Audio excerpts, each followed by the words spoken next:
Bom dia, irmãos, a graça e a paz do nosso Deus. Vamos dar início ao nosso culto das 10 da manhã. Glória a Deus que estamos retornando com as nossas reuniões presenciais, aos domingos pelo menos.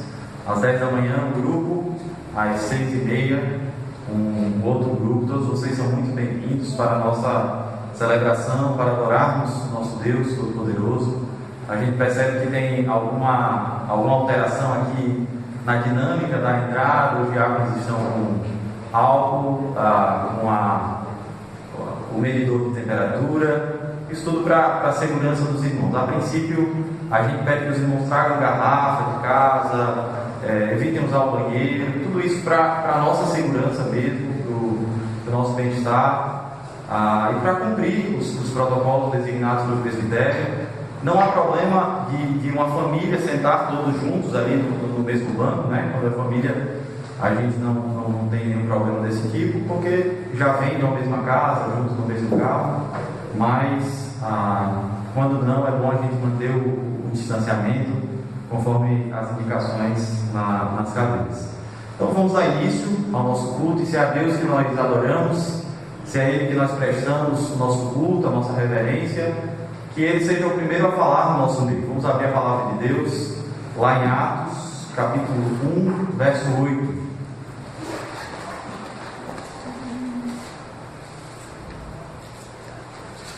Atos, capítulo 1, verso 8. Convido a igreja a se colocar de pé, para que leiamos todos juntos a uma só voz esse versículo. É o texto usado para a nossa chamada à adoração, o convite à adoração que fazemos nesta manhã. Atos, capítulo 1, apenas o verso de número 8.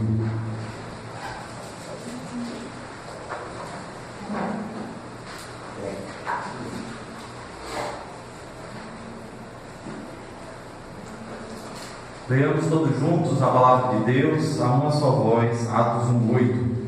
Mas recebereis poder ao descer sobre vós o Espírito Santo, e sereis minhas testemunhas, tanto em Jerusalém, como em toda a Judéia e Samaria, e até os confins da terra. Oremos. Senhor nosso Deus e Pai, bondoso, Senhor, soberano, Criador de todas as coisas, te louvamos pelo Teu Filho Jesus Cristo, o escolhido de Deus para morrer em nosso lugar, para pagar o preço pelos nossos pecados.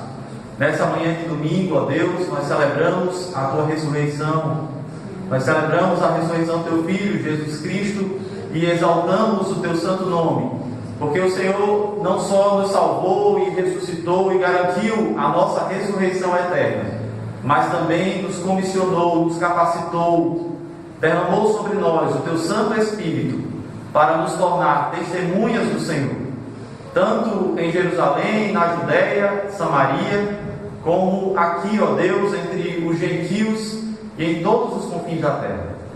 Te louvamos, ó Pai, pelos Teus atributos maravilhosos, pela Tua bondade, misericórdia, providência, porque pela Tua amada providência, ó Deus, nos sustentou com saúde até aqui.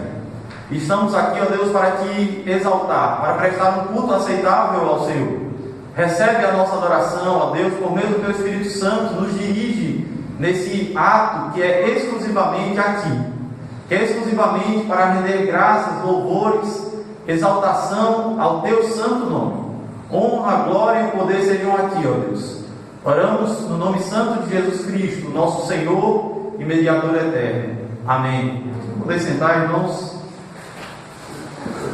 Nós somos chamados à adoração nessa manhã através desse texto de Atos, capítulo 1, verso 8. Convido que os irmãos também abram no livro de Atos também, capítulo 5, os versos 30 a 32. O mesmo Deus que nos chama à adoração também nos chama à contrição, nos convida a confessarmos os nossos pecados. Faremos isso a partir do texto de Atos, capítulo 5, verso 30 a 32, diz assim: O Deus de nossos pais ressuscitou a Jesus, a quem vós matastes, pendurando no madeiro. Deus, porém, com a sua destra, o exaltou a príncipe e salvador, a fim de conceder a Israel o arrependimento e a remissão de pecados. Ora, nós somos testemunhas desse fato, e bem assim o Espírito Santo, que Deus outorgou aos que lhe obedecem. Irmãos, nós somos testemunhas destes fatos, e bem assim o Espírito Santo, que Deus outorgou aos que lhe obedecem. O contexto dessa passagem é o contexto dos apóstolos serem questionados pelo Sinédrio, especialmente o sumo sacerdote, acerca do nome o qual eles testemunhavam, eles pregavam. E Pedro, com muita ousadia, representando os demais apóstolos diante do Sinédrio, proclama as conhecidas palavras do verso 29: antes importa agradar a Deus do que aos homens.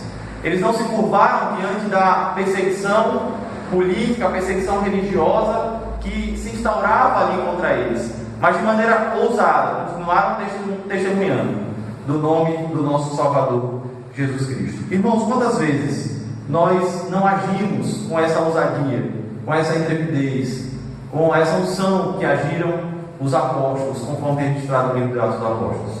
O texto diz que o Espírito de Deus foi dado àqueles que lhe obedecem. Por vezes, irmãos, nós falhamos em cumprir o mandato, o imperativo, a grande comissão de ir por todo mundo e pregar o Evangelho a toda criatura, do lado da nossa casa, nos nossos trabalhos, na nossa vizinhança. E é nesse sentido que eu queria convidar você, essa manhã, a baixar a sua cabeça, fechar os seus olhos e pedir perdão a Deus pelas vezes em que você não cumpre a comissão que o Senhor Jesus nos deixou. Oremos ao nosso Deus, pedindo perdão quando não obedecemos, quando não testemunhamos o Evangelho de maneira ousada, como nos é devido. Senhor, nosso Deus e Pai, tem misericórdia de nós, Senhor. Tem misericórdia, ó Deus, porque por vezes nós fraquejamos.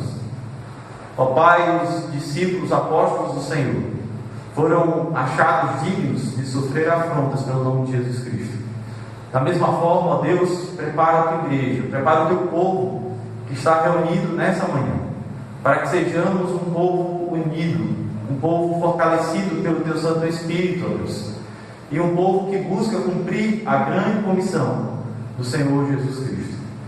Ó Deus, perdoa os nossos pecados, perdoa a nossa falha, a começar de mim, ó Deus, a começar das vezes em que eu não cumpri a tua palavra, mas perdoa também os meus irmãos que aqui estão presentes, homens e mulheres, jovens e adultos, ó Deus. Tem misericórdia de cada um deles, daqueles que não estão aqui, mas que estão nos lares, ó Deus, cultuando aqui através dos exercícios devocionais, das transmissões que temos feito. Tem misericórdia destes também, ó Pai. Alcança-lhes e perdoa os seus pecados, traz um genuíno arrependimento. Oramos aqui no nome santo de Jesus Cristo, para a honra e glória. Amém. Amém, meus irmãos. Vamos louvar a Deus então, exaltar o seu santo nome. Convido os irmãos do grupo de música que venham até a frente.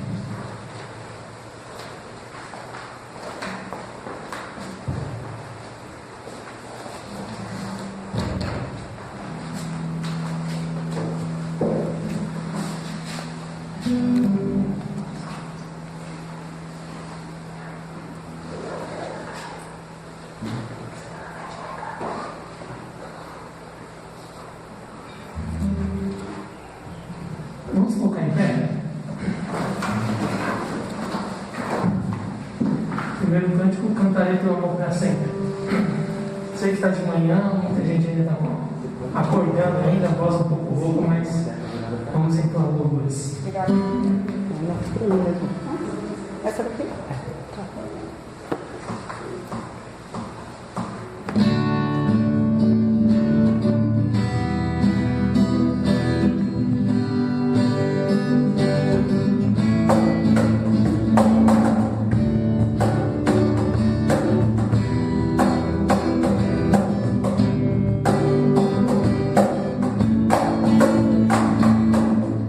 Os montes formaram, eu venho de amor.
decidiu celebrar a Páscoa um pouco depois do tempo devido, porque a história nos conta ainda não estavam preparados para se reunirem presencialmente ali em Jerusalém.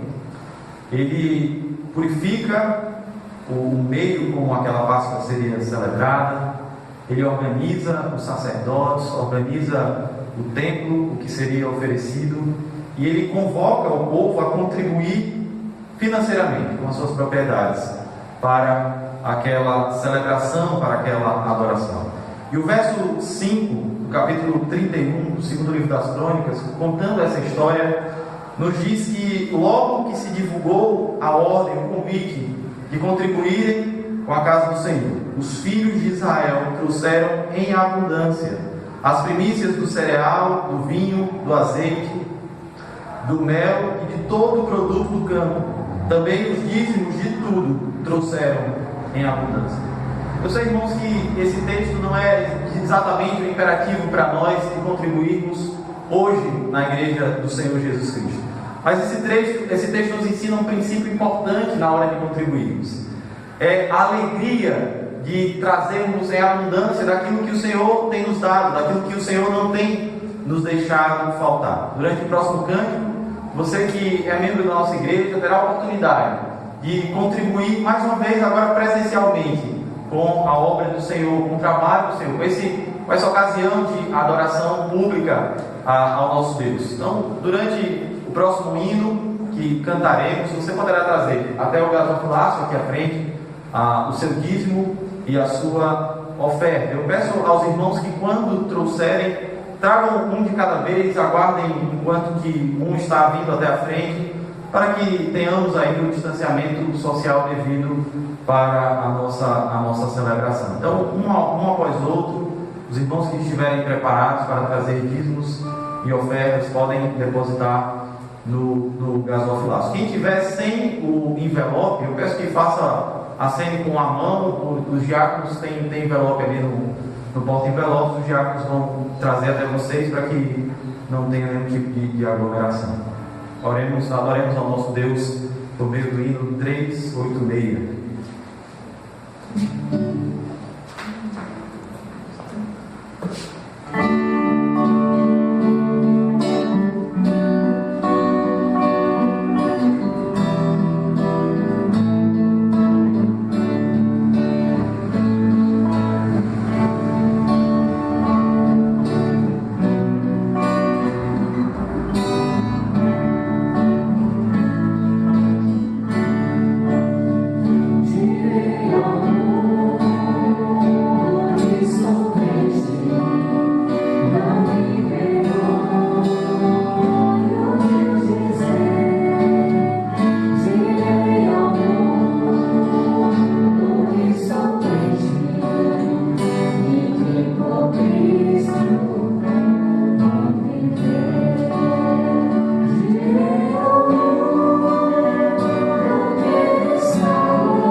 pelas ofertas. Senhor, nosso Deus e Pai, oramos aqui gratos a Deus, primeiro porque o Senhor tem nos dado o sustento de cada dia. Oramos também gratos a Deus porque o Senhor tem mantido esta casa, mantido, ó Deus, esse local onde nos encontramos para cultuar, para adorar o Deus Santo Nome.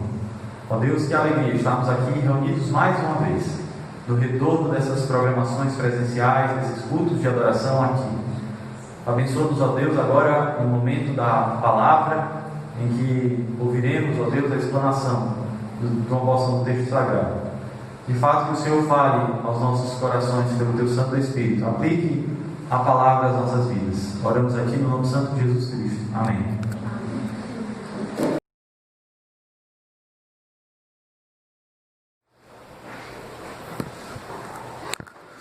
Meus irmãos, convido todos que abram as suas Bíblias no livro de Atos dos Apóstolos, capítulo 8, a partir do verso 4.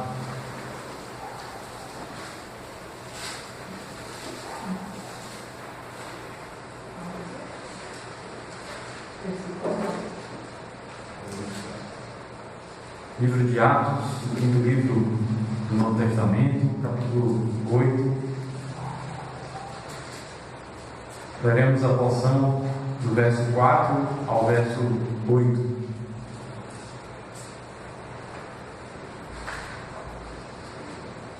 Assim diz a palavra do nosso Deus. Para a leitura, eu convido os irmãos que acompanhem atentamente a palavra de Deus. Atos 8, 4 a 8 diz: Entre mentes, os que foram dispersos iam por toda parte pregando a palavra.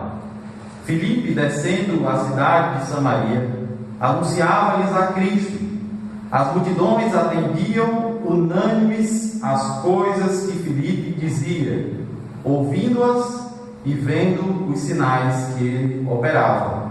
Pois os espíritos imundos de muitos possessos saíram gritando em alta voz, e muitos paralíticos e coxos foram curados, e houve grande alegria naquela cidade. Irmãos, na semana passada, ainda transmitindo os nossos devocionais pelo canal do YouTube, eu fiz a exposição do capítulo 8, apenas o verso 4. Esse verso, ele é um verso de transição entre a pregação da palavra de Deus. Ele faz parte da transição entre a pregação da palavra de Deus em Jerusalém para a pregação da palavra de Deus em Samaria, que se inicia aqui no verso de número 4. Alguns estudiosos, inclusive, situam esse verso 4 dentro da passagem anterior, da perícope anterior, que vai do verso 1 até o verso 3, pois ainda estaria falando sobre a dispersão, sobre o espalhamento que aconteceu dos cristãos que sofriam aquela perseguição iniciada com a morte de Estevão.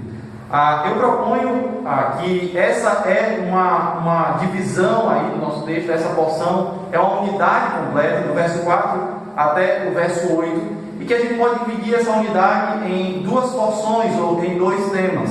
Do verso 4 até o verso 5, nós temos a explanação de como foi a evangelização da palavra em Samaria, como se deu o contexto do anúncio da mensagem do Evangelho em Samaria, enquanto que do verso 6 ao 8 nós temos os resultados da proclamação. Quais foram os resultados daquilo que Filipe, o evangelista, anunciou em Samaria? Então, como falamos, irmãos, o nosso texto ele começa dizendo entre mentes os que foram dispersos. Na semana passada eu então falei que essa palavra dispersos ela tem o sentido de espalhar. Os que foram espalhados iam. Porém, a expressão que está traduzida como entre mentes, ela retoma o assunto do seu contexto imediato, dos versos que vêm exatamente antes, mais especificamente daquilo que está no verso 1. O verso 1 diz que depois da morte de Estevão, Saulo consentindo com a sua morte, a primeira parte do verso 1, a segunda parte vai dizer: naquele dia levantou-se grande perseguição contra a igreja em Jerusalém, e todos, exceto os apóstolos, foram dispersos pelas regiões da Judéia e Samaria. E aí, essa expressão que está traduzida como entrementes faz ligação com essa dispersão. Como eu falei, a palavra dispersos, ela tem o sentido de espalhar, mas não é espalhar qualquer coisa. É interessante a raiz da palavra que indica espalhar sementes. Irmãos, em certo sentido, é como se a passagem estivesse dizendo que os cristãos em Jerusalém eram para Deus como que sementes, e a perseguição foi um meio usado por Deus para espalhar esses cristãos. A perseguição foi um meio usado por Deus para levá-los a novos ambientes, a novos solos, a fim de que eles dessem frutos. Nesse sentido, eu chamei o sermão do domingo passado, o título foi Cristãos, sementes que são espalhadas por Deus. Sementes que são espalhadas por Deus. Irmãos, não há nenhuma indicação clara e objetiva de que foi Deus quem espalhou, não o nosso texto. Porém, não resta dúvida de que o Senhor soberano de todas as coisas, que conduz a nossa história individual e conduzia também a história dos apóstolos, discípulos de Jesus Cristo, aqui no livro de Atos dos Apóstolos, foi quem espalhou, foi quem conduziu esse povo. O que ocasionou aquela perseguição e, consequentemente, o espalhar do povo para pregar o Evangelho em toda a Judéia e Samaria foi a morte de Estevão. Estevão foi um dos 7 escolhidos no relato de Atos 6. Algumas pessoas entendem que aqueles 7 de Atos 6 foram diáconos escolhidos pelo povo de Deus, eleitos em assembleia dos discípulos ali do povo de Deus, com o objetivo de servirem às mesas, com o objetivo de fazer a correta distribuição dos recursos que os apóstolos tinham para aquelas famílias que ora estavam sendo esquecidas nas distribuições diárias, mais especificamente as viúvas de fala grega, as viúvas ainda que judaicas, mas que não nasceram exatamente em Jerusalém, nasceram em outras regiões por causa de dispersões antigas que haviam alcançado os judeus e que, habitando em Jerusalém como parte da igreja, por não serem viúvas de fala judaicas, de fala hebraica, por falarem grego, eram de alguma forma ali escanteadas na igreja. O que mostra que a igreja primitiva tinha os seus problemas e buscou meios de solucionar. A escolha desses 7 homens foi a ocasião oportuna encontrada para solucionar aquele problema que estava acontecendo. O primeiro nome da lista é o evangelista Estevão. Estevão, ele não só foi escolhido como homem responsável pela distribuição, mas de maneira muito ousada proclamava a mensagem do Evangelho em Jerusalém. E isso trouxe muita ira, isso trouxe muita revolta e perseguição por parte da liderança política e religiosa de Jerusalém. De modo que Estevão se tornou o primeiro mártir da igreja. Foi o primeiro a ser assassinado em nome de Cristo. Enquanto pregava, enquanto anunciava, enquanto orava, ele era apedrejado. E a passagem diz que Saulo consentia com a morte de Estevão. A morte de Estevão, irmãos, ainda que seja um momento triste da história do povo de Deus ali em Jerusalém, foi aquela ocasião que fez com que a palavra de Deus se espalhasse e saísse dos entornos daquela cidade. Por mais que a morte de Estevão tenha sido um momento de luto, de tristeza para os cristãos, foi justamente a morte desse grande homem de Deus, que certamente seria um grande líder da igreja cristã do primeiro século. Foi a morte dele que ocasionou, que deu a oportunidade, que gerou a ocasião da proclamação do Evangelho a outras regiões. a outros lugares para onde a palavra foi anunciada.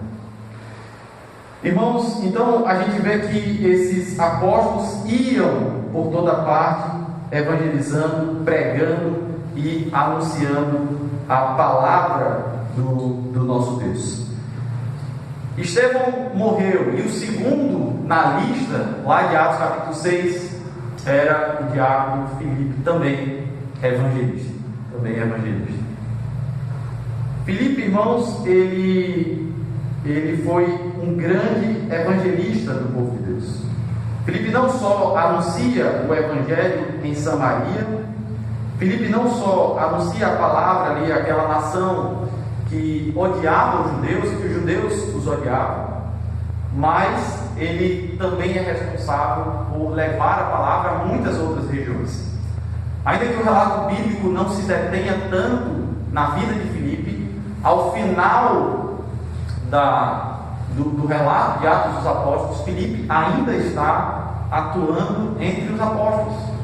Ele aparece aqui pregando em Samaria, depois ele prega ao eunuco,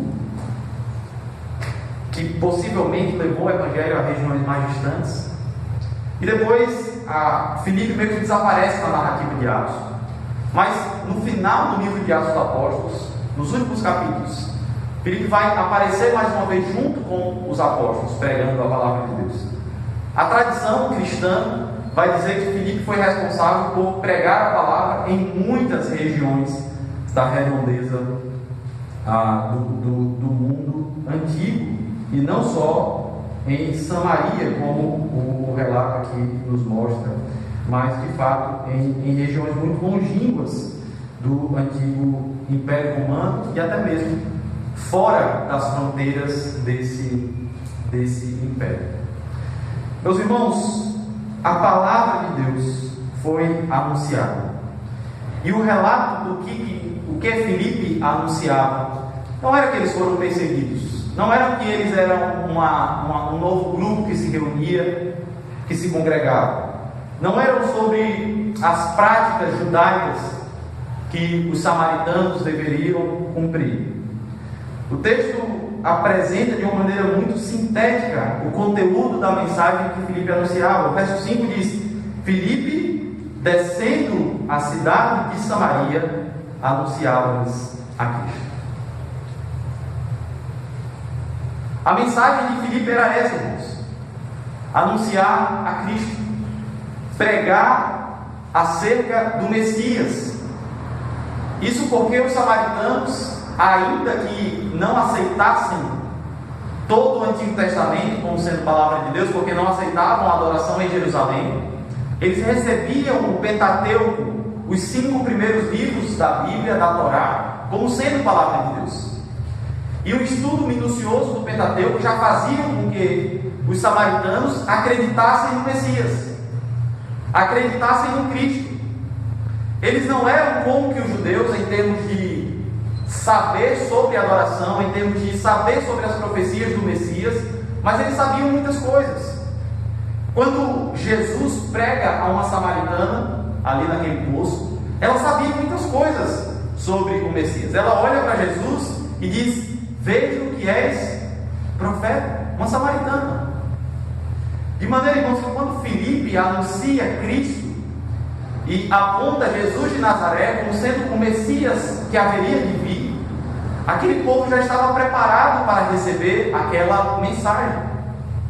Filipe não anuncia uma coisa estranha para eles. Filipe não anuncia uma coisa nova que eles nunca haviam estudado, que eles nunca haviam aprendido a partir da leitura do Pentateuco, a versão samaritana, o Pentateuco samaritano. Então, Filipe anunciava-lhes a Cristo. O apóstolo Paulo, quando escreve a primeira carta aos Coríntios, fala um pouco sobre qual deve ser o conteúdo da nossa proclamação, qual deve ser o conteúdo daquilo que nós anunciamos. Abra comigo, primeira carta de Paulo aos Coríntios, capítulo 2, a partir do verso 1.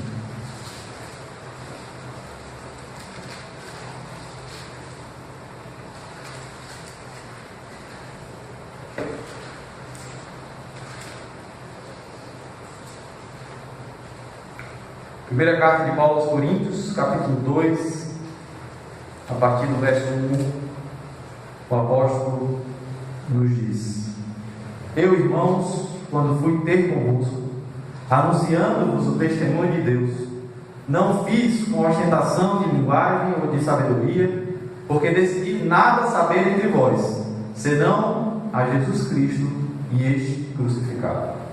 E foi em fraqueza, temor e grande tremor que eu estive entre vós.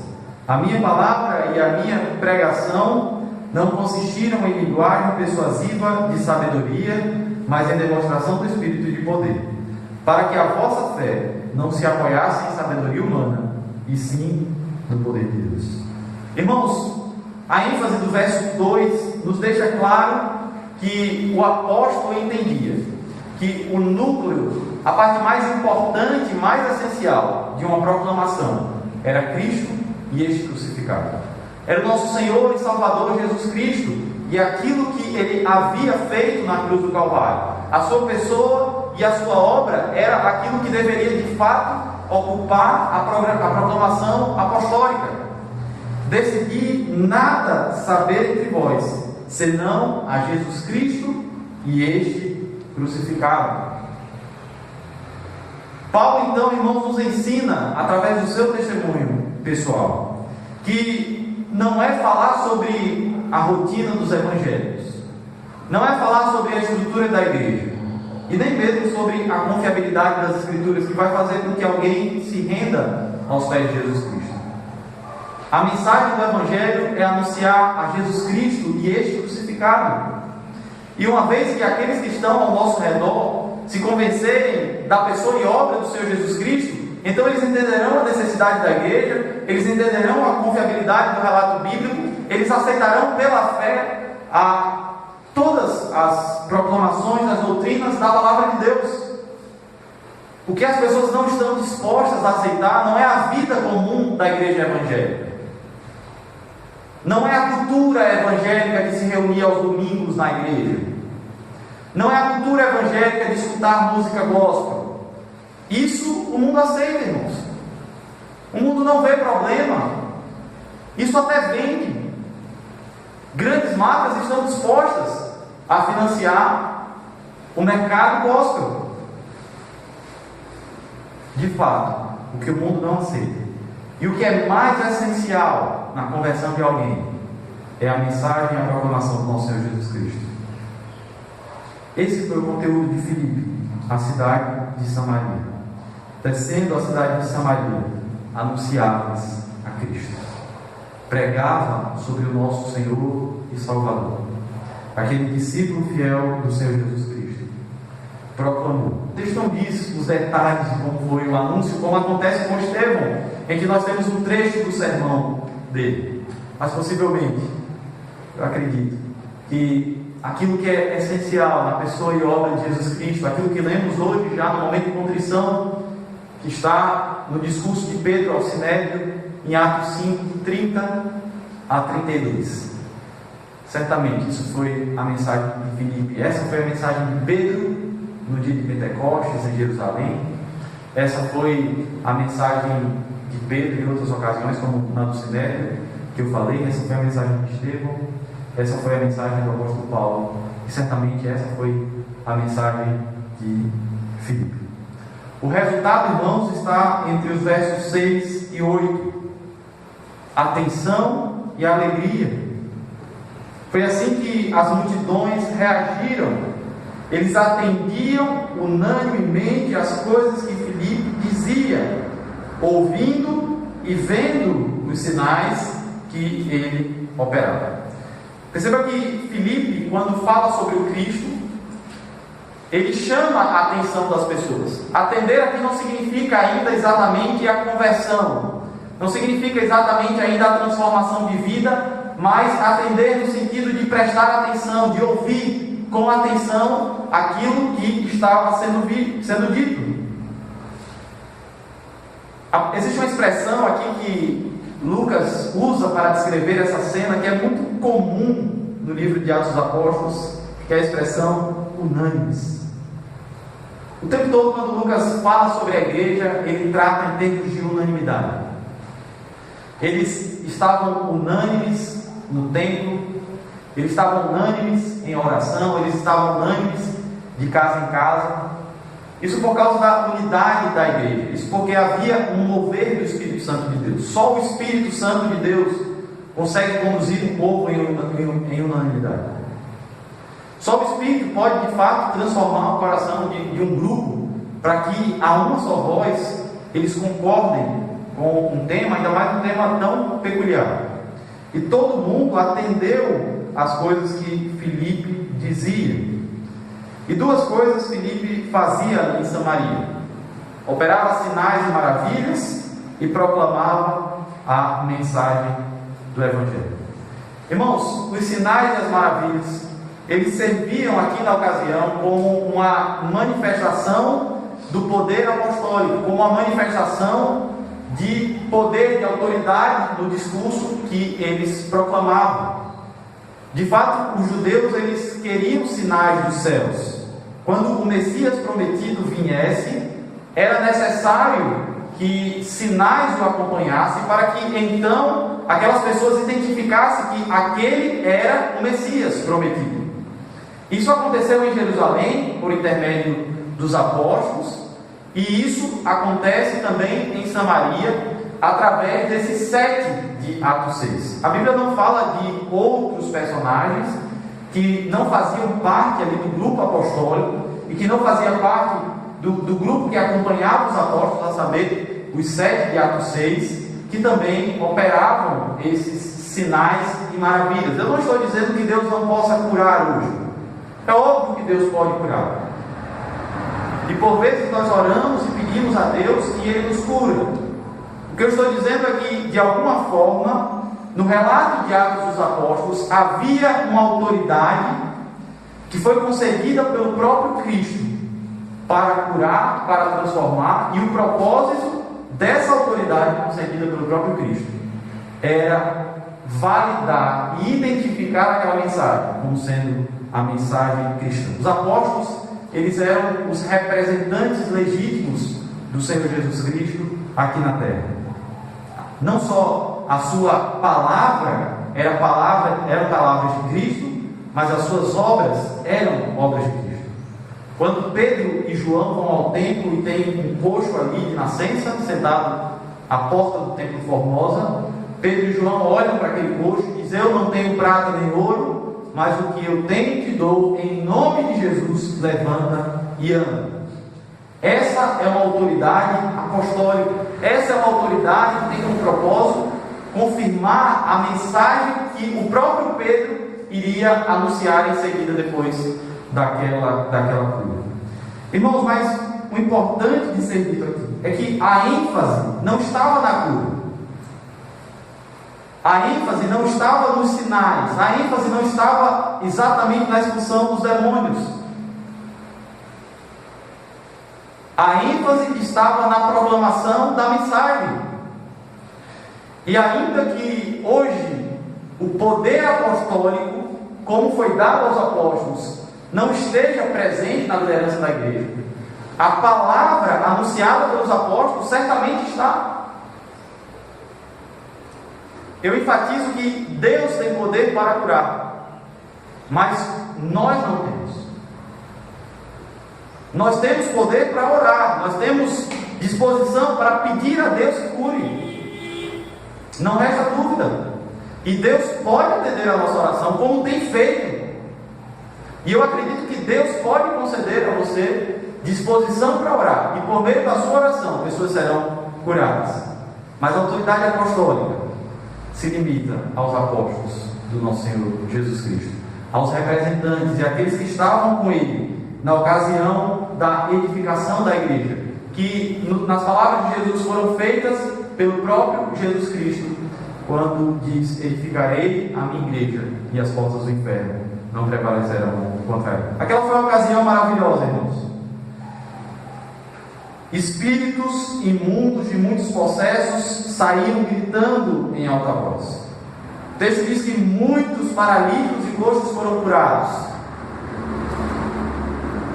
Muitos paralíticos e coxos foram curados. Não foi uma ocasião que alguém que estava doente produziu anticorpos e se curou. Não foi assim. Muitos paralíticos e coxos. Se a cura a porta do Templo Formosa, do coxo de nascença, já foi um evento maravilhoso, a ponto de que encontrou ali um registro oportuno no relato de Atos dos Apóstolos. Imagine o que aconteceu aqui por meio da pregação de Filipe. E o verso 8, irmãos, conclui que houve grande alegria naquela cidade. O resultado de tudo isso, o resultado dessa proclamação e de vários que se converteram e entenderam a mensagem do Evangelho, foi a grande alegria que encheu aquela cidade, que encheu os corações. Eles sofriam não só com doenças, sofriam não só com espíritos imundos, mas principalmente porque não tinham um Salvador, principalmente porque não tinham um Redentor, não tinham alguém para seguir e que reconhecessem como legítimo Senhor e Salvador de suas vidas. Irmãos, hoje a gente vive num mundo que despreza a mensagem do Evangelho, mas a gente vive num mundo que aguarda o Messias, num contexto onde as pessoas buscam insistentemente o Cristo, ainda que não dentro das condições dos samaritanos, ainda que não no mesmo contexto que os samaritanos buscavam o Cristo, mas a nossa sociedade busca um Redentor, busca alguém prometido que venha a transformar suas vidas, que venha a trazer um significado para a sua existência. Os jovens às vezes se apegam a ícones, a ídolos da internet, ou a cantores de bandas famosas, e quando se apegam a essas pessoas, eles têm aquelas pessoas como verdadeiros ídolos. E a gente ouve notícia de jovens, de adolescentes que se cortam por causa de um famoso, por causa de alguém que ele idolatra. Nos mais velhos, a situação muda um pouco. A gente assiste menos bandas famosas, menos youtubers e um pouco mais dos jornais televisivos. E a gente começa a criar a expectativa de idolatria e de redenção em personagens da política nacional. A gente olha determinados nomes do contexto nacional e idolatra aquelas pessoas. A grande verdade, irmãos, é que o mundo está sedento por um Redentor. O mundo está sedento por alguém a quem possa adorar. Nós fomos criados para adorar a Deus, fomos criados para adoração. E o nosso coração não descansará enquanto não encontrarmos o Redentor das nossas vidas. Quando Filipe vai a Samaria e prega a Cristo, ele estaria apresentando alguém que seria o Redentor e que preencheria o vazio dos seus corações, que de fato seria aquele que iria enchê-los de alegria e de gozo. Catecismo de Westminster, o breve e o maior, que a nossa igreja adota. Na primeira pergunta diz: qual é o fim principal para o qual o homem foi criado? A resposta é: o fim principal para o qual o homem foi criado é glorificar a Deus e alegrar-se nele para sempre. É por meio do nosso Senhor Jesus Cristo, irmãos, que nós conseguimos cumprir esse fim principal. Que a gente adora a Deus, exalta Jesus Cristo como nosso Senhor, Redentor, e que nós nos alegramos em Deus, assim como os samaritanos viveram um momento de grande alegria por tudo que acontecia naquela cidade. Meus irmãos, esse texto também nos ajuda a pensarmos no nosso dever como evangelistas, a pensarmos no nosso dever como missionários. Eu sei que você deve estar pensando: Ian, mas eu não sou um evangelista, eu não sou um missionário. Eu quero dizer, meu irmão, minha irmã, que você não precisa ser alguém dedicado à obra missionária.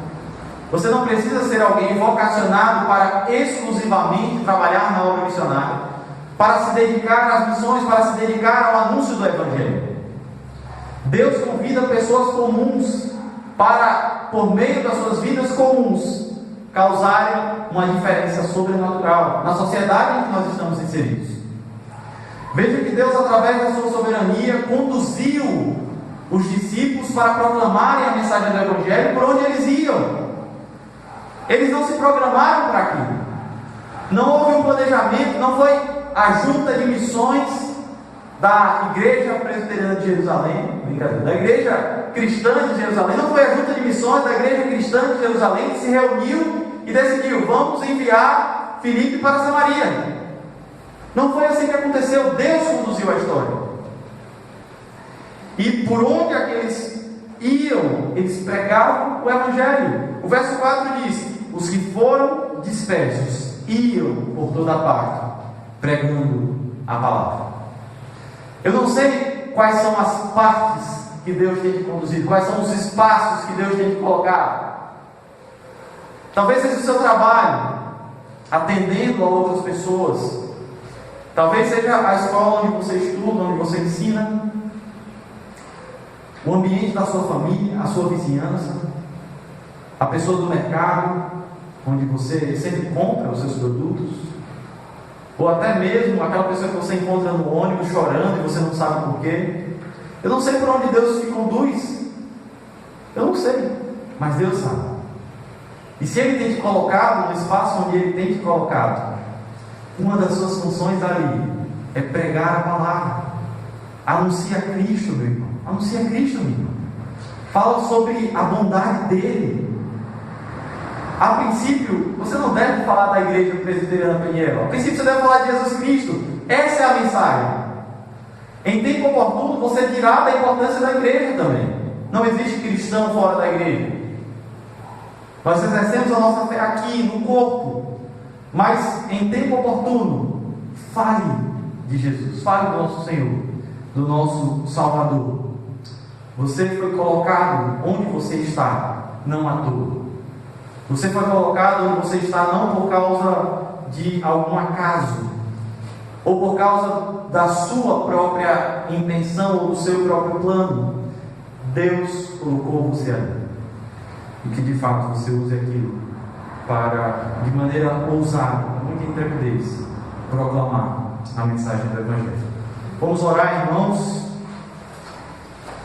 pedindo a Deus que, de fato, a palavra encontre morada no nosso cotidiano, no nosso dia a dia, não só hoje, no dia do Senhor, mas na segunda, terça, quarta, quinta, em todos os dias da nossa vida.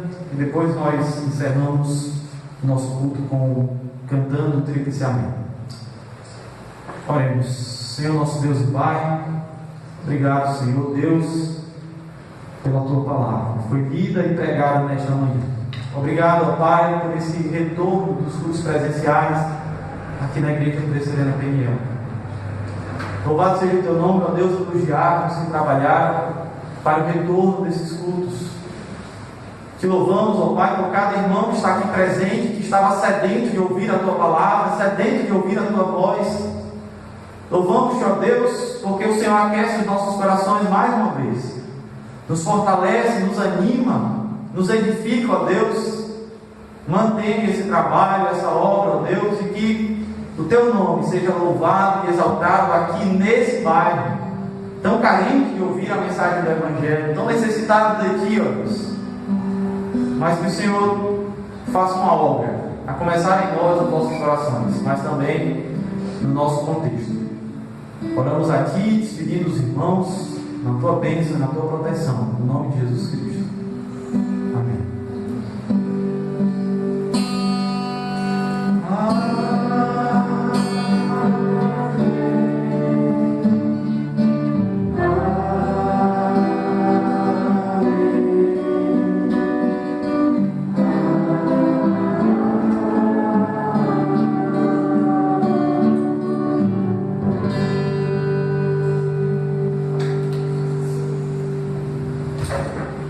Irmãos, nós temos alguns avisos. Primeiro, sejam todos muito bem-vindos à casa de Deus, no local aqui onde nós nos reunimos para adorar a Deus. É uma alegria estar vendo cada um de vocês. O que a gente queria mesmo era poder abraçar vocês, apertar a mão enfim, confraternizarmos, mas infelizmente é necessário que por alguns dias, aí, por alguns meses talvez, enquanto essa situação não se normaliza mais, nós mantermos esse distanciamento. Parece até frieza, né? Mas de fato não é. Nós estamos juntos e isso já é uma alegria muito grande. No próximo domingo, às 10 da manhã, nós teremos celebração da ceia, ministração pelo reverendo Walter Terrão, às 10 da manhã, e às 6h30, ministração da ceia pelo reverendo Leite Edson, do Pequino, o pastor da Igreja Presbiteriana Cidade Dutra, designado pelo presbitério para estar conosco, dando atos pastorais aqui na congregação. Então não deixe de vir na próxima semana. Já tem um tempo aí que nós estamos sem ceia, né? E esse é um meio de graça, é um meio de nós sermos edificados, fortalecidos, proclamarmos ao mundo a nossa unidade como um povo, mostrarmos para as outras pessoas, anunciarmos a morte de Jesus Cristo até que Ele venha, como o texto do apóstolo Paulo aos Coríntios, no capítulo 11, nos ensina. Meus irmãos, está aqui conosco, peço que venha aqui à frente, o seminarista Daniel. O seminarista Daniel é um amigo de classe, colega desde o primeiro semestre do curso, muito dedicado aos estudos lá no seminário JMC. E Daniel foi designado pelo presbitério para nos abençoar, para nos ajudar aqui no trabalho da congregação. Daniel está no último ano de curso, ele é oficial, diácono lá na igreja presbiteriana de Moema, mas estará conosco aqui a partir desse mês de agosto. Ele já está hoje aqui, na próxima semana ele estará conosco também mais uma vez, e ele é designado para nos abençoar, para pregar a palavra de Deus, para nos conduzir como igreja do nosso Senhor Jesus Cristo. É uma alegria que o Daniel esteja aqui se dispondo para a proclamação da palavra de Deus aqui nesse espaço. Como os irmãos sabem, fica à vontade, Daniel. Como os irmãos sabem, nós nos tornamos congregação presbiterial, e o presbitério é que de fato nos dirige como congregação, que conduz o nosso trabalho aqui na PNL. Irmãos, em função da pandemia, muitas coisas aconteceram que nós não havíamos planejado. O nosso planejamento, meu e da minha esposa Natália, era de ficarmos aqui na congregação até o mês de dezembro, até o final desse ano. Mas então as igrejas começaram a retornar nos cultos, e a minha esposa ela teve algumas complicações na gravidez. Ela tem uma gravidez de risco. Graças a Deus ela não tem mais sangramentos, que era uma das coisas que mais nos preocupavam durante a gravidez. Mas ela ainda tem gastrite gestacional, e ela está indo no 6º mês da gestação, que é o mês mais perigoso para, de fato, viajar de avião, e toda essa dinâmica.